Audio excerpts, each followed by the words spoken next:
Hola, soy Kun Lao y esta es otra entrega de mecánica de motocicletas. Hoy les voy a hablar un poco sobre el TPS y un poco también de los circuitos, dos circuitos en particular de la FZ16. Bienvenidos. El TPS es el Throttle Position Sensor o el sensor de posición de acelerador. Este es un sensor usado para monitorear directamente cuál es la posición del acelerador, es decir, cuál es la posición de la mariposa que regula la cantidad de aire que ingresa al cuerpo de inyección o al cuerpo de admisión y de enviar esta señal respectiva a la ECU. Recordemos que esta es la Engine Control Unit o la unidad de control del motor, la unidad de control electrónica, y esta es la que decide cuáles son los tiempos de duración de la inyección de combustible de acuerdo a las señales recibidas. Básicamente el TPS es un potenciómetro o es una resistencia variable lineal y este es el tipo de TPS más conocido, aunque existen otros, pero este es el más comúnmente encontrado en las motocicletas. Está ubicado directamente sobre la mariposa de admisión y la señal que éste envía a la ECU siempre va a variar entre los 0 voltios y los 5 voltios. Si lo miramos por resistencia del potenciómetro de su resistencia variable interna, debe variar siempre entre 4.8 y 3.2 kiloohmios. El TPS en las motocicletas con carburador cumple una función muy importante en la regulación de la mezcla. Les leo este extracto que fue sacado directamente de la página de Incolmotos Yamaha y es sobre el carburador de presión negativa con TPS. Particularmente en la FZ16 se tiene un sensor de la posición del acelerador o TPS para habilitar el control tridimensional del tiempo de ignición con base en los cambios en las revoluciones del motor y la apertura del acelerador, y así se tiene entonces un mejor desempeño de la máquina y una mayor economía de combustible. Entonces el TPS en este caso lo que hace es sensar señales y enviar estas señales directamente al CDI. Dentro del CDI se procesan también todas estas señales para así determinar la chispa o cómo se maneja la chispa en la ignición de esta motocicleta.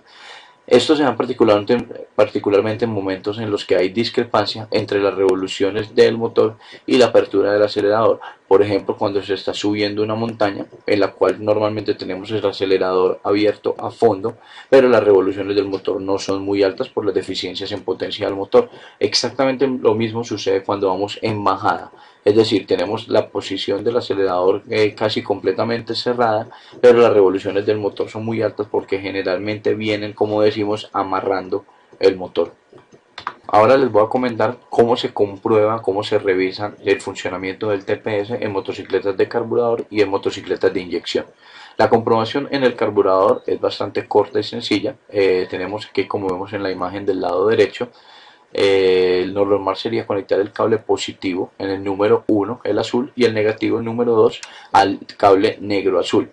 Allí podemos medir entonces el voltaje de entrada al TPS, que debe de ser de 5 voltios. Con una conexión similar a la anterior, también podemos abrir el acelerador y el voltaje en el tester debe cambiar lentamente aumentando a medida que vamos acelerando la motocicleta.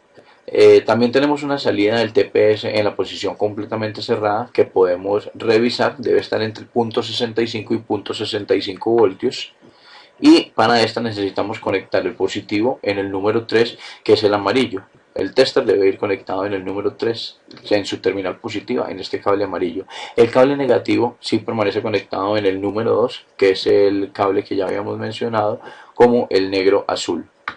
La comprobación en la inyección es un poco más complicada, aunque el principio es básicamente el mismo, ya que tenemos los mismos 3 números de cable. Pero primero debemos ajustar el ralentí a la posición según el manual de taller.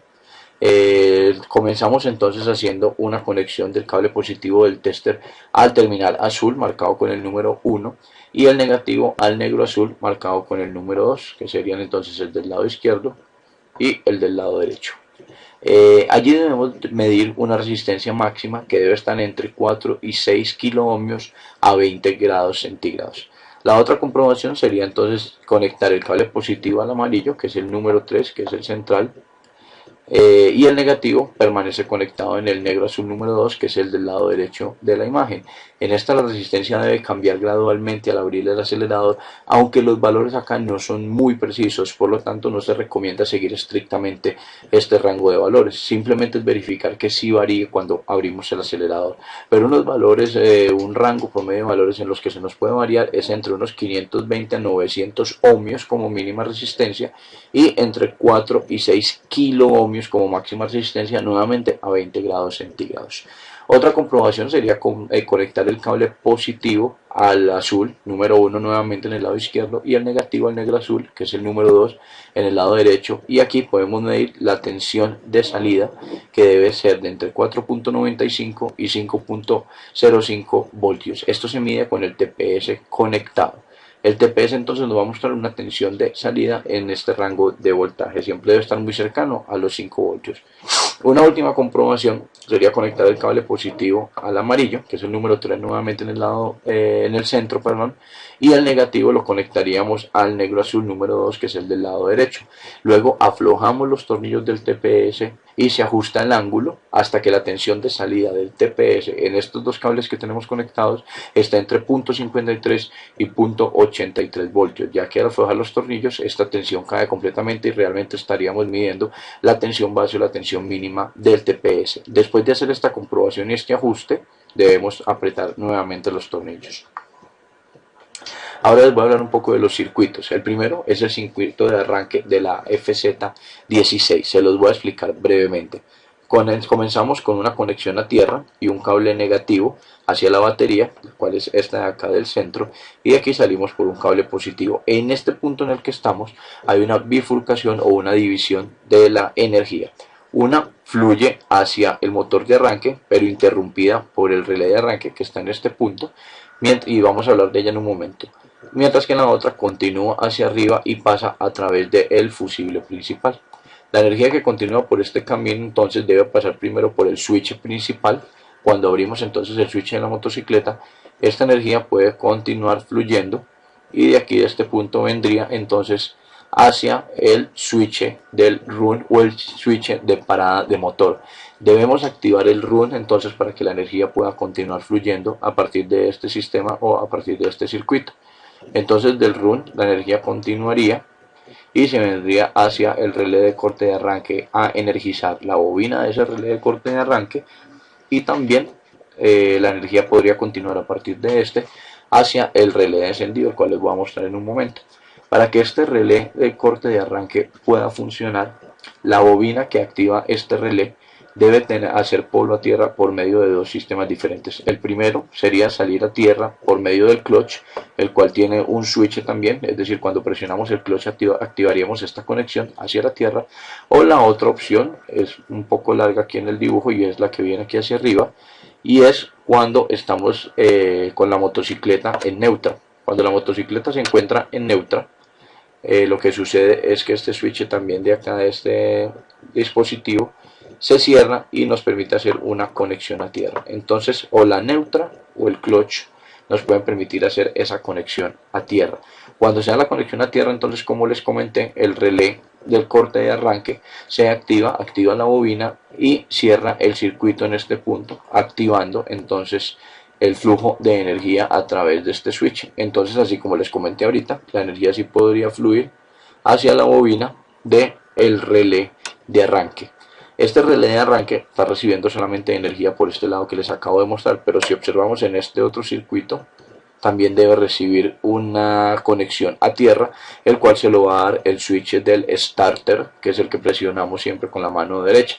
Cuando le damos encendido entonces la motocicleta y presionamos este switch, lo que hacemos es que le damos polo a tierra en este punto.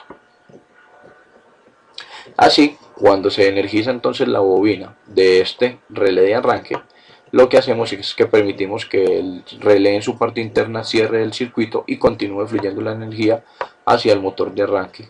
Y así finalmente podríamos darle entonces encendido a la motocicleta.